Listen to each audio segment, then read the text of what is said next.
Cops search Las Vegas home as part of investigation into rapper Tupac Shakur's 1996 murder. Las Vegas police searched a home in Henderson near Interstate 11 and Wagon Wheel Drive on Monday as part of an investigation in Tupac Shakur's murder.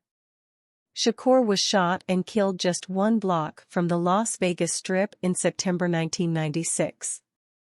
The case remains unsolved.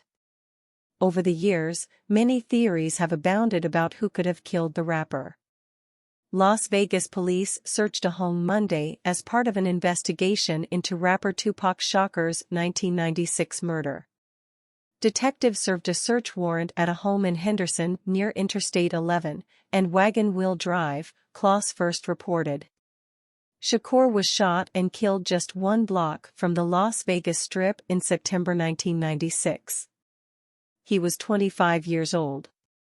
The case remains unsolved nearly 30 years later, and it is unclear whether there has been a break in the cold case. Las Vegas Metropolitan Police have declined to comment any further. Shakur was gunned down in his black BMW as it idled at a red light on Flamingo Road and Koval Lane on September 7, 1996. The shooting occurred shortly after 11 p.m., as the 25-year-old rapper was leaving a Mike Tyson boxing match at the MGM Grand Hotel and Casino. He was in a BMW with Suge Knight, the boss of his label Death Row Records, when the pair were fired on at by an unknown assailant. Tupac was hit 4 times, including once in the chest. He was taken to the University Medical Center of Southern Nevada, where he died 6 days later. In a 2-hour documentary in 2017, those who were by the rapper's bedside as he lay dying say the rapper indicated he knew who his killer is. The murder of Tupac Shakur remains unsolved. However, there are several theories about who may have been responsible. One theory is that the shooting was retaliation for a shooting that occurred 6 days earlier, in which Tupac's associate Orlando "Baby" Lane Anderson was killed.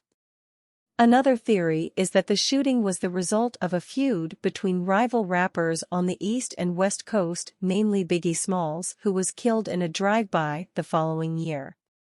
Another theory says that the shooting was carried out by members of the Crips gang, who were rivals of Tupac's gang, the Bloods. The murder of Tupac was an international story and remains a source of fascination and speculation today. Some even claim that Tupac is still alive. There have been countless books and documentaries about the case, and there is even a museum dedicated to Tupac in his hometown of New York City. Several theories about Shakur's death have abounded over the years. Chief among the suspects is Notorious Big, a former friend of Tupac's who became involved in a high-profile feud after they fell out. In 1995, Tupac claimed that Biggie knew of a planned robbery that had resulted in Tupac being shot and losing valuable jewelry. Tupac then signed to the West Coast's Death Row Records, which was run by feared Compton boss Suge Knight and was in direct competition with Biggie's own Bad Boy Records, based in Manhattan. 3 months before his death, Tupac released the track Hit 'Em Up, in which he claimed to have slept with Biggie's then estranged wife. But Biggie, who was himself gunned down in a drive-by shooting the following year, denied shooting Tupac, and claimed he was recording tracks when the hit took place, though those claims have been questioned since. Another possible suspect, identified in a 2002 LA Times investigation, was Orlando Anderson, a member of the Southside Crips gang. That theory claimed that Shakur, Knight and several of their entourage had beaten up Anderson the same day as the shooting.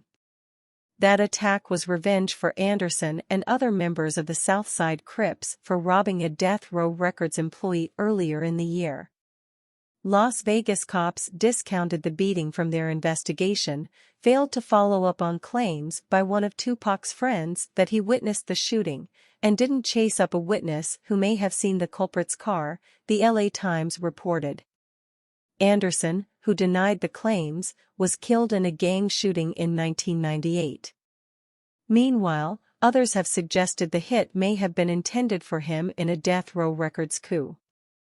And others deny that Tupac is actually dead. In 2021, retired Las Vegas cop Chris Carroll told Daily Mail TV that he still regularly receives messages on social media and even through the Las Vegas Metro Police Department demanding he come clean about the theory the rapper secretly escaped that night. Some extremists even write to suggest that Carroll played a role in the death of the star, famous for hits like California Love and Ghetto Gospel.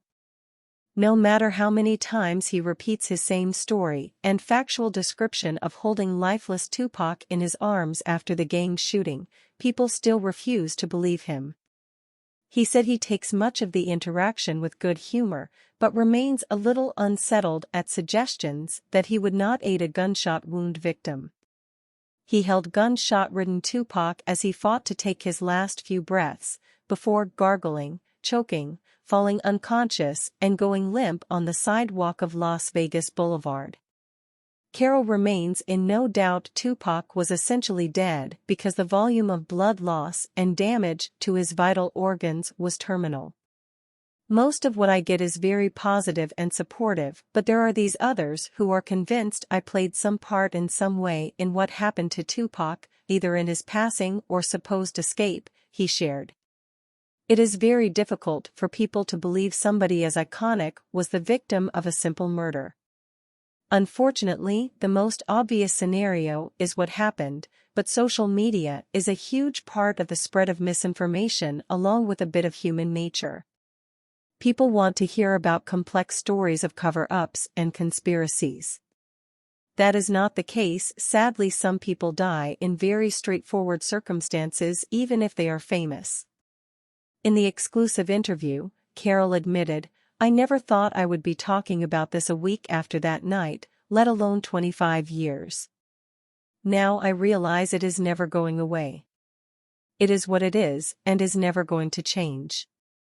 It frustrates me when I hear misinformation, lies and conspiracies, and it is one of reasons I came forward in the first place after I retired to set the record straight. Thankfully, the vast majority of people believe the truth, but the ones who don't seem to speak the loudest, and they never stop talking." Carroll said he is staggered at the online posts and social media threads alleging various far-fetched roles by him in the case. Some cite him as a middleman for Tupac's escape and others an accomplice to his murder. "It is just comical to say I killed him," Carroll said. "It is all on record how many bullets damaged key organs, and when I got to him he was already pretty much passing away. Technically, he did not officially pass until later, but that was only thanks to the skill of the trauma team who kept his heart beating, and then life support machines. To those others who believe I helped smuggle him to Cuba or Costa Rica, that is false too. He had large caliber wounds to his torso and vital organs. While I was holding him he stopped breathing, and he never regained consciousness. He was not going anywhere in that state other than the hospital." Jokingly, he added, "Maybe had he hit me up with a deal for millions of dollars and a plan to smuggle him when he was alive, without the shooting, I may have taken him up on it."